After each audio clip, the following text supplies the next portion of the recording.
Саламатсыздар ма, құрметті Санаева компаниясының партнерлары. Бүгін мінекей мен Санаева компаниясының Пларицин биокрем туралы сіздерге өзімнің пайдаланғанымнан нәтижесін айтайын деп отырмын. Себебі менің сіңлімнің баласының мұрнына операция болды бұрын. Операция болды, бірақ мұрны бітеліп жүрді. Гаймориттен болды да.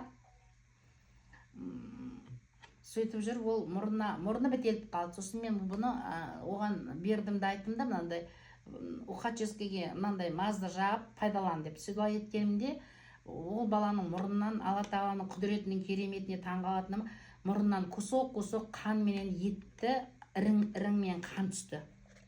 5 рет пайдаланғанда, кәдімгі мұрнынан 5 рет пайдаланғанда да осы флорициннің кішкентай спичканың басында етіп жағып пайдаланғаннан мұрны тазаланды.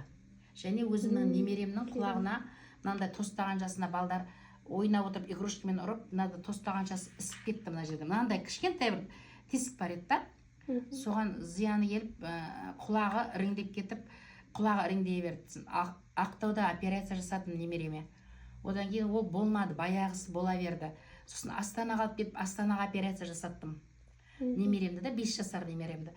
Сосын ол немереме, ол Астанадан келгесінде қайтадан баяғы мына жерге гуной ірің жиналады да, тостағаншадан ірің жиналып, мынада ағып кетеді. Ірің да жара болды. Сосын мен мына Пларицин мазды пайдаландым соған. Үздіксіз пайдаландым. Қазір енді таңғалатыным, сол немеремнің сол операция жасаған жері осы кремнен жақсы болып, жарасы да кетті қазір. Тым орны да жоқ, сөздің шыны, ешқандай орны да қалған жоқ, дақ та қалған жоқ орында.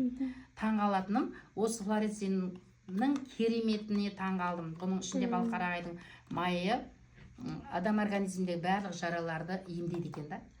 Өте күшті. Осыны алыңыздар, пайдаланыңыздар, алыңыздар, өзіңізге емге жарасын.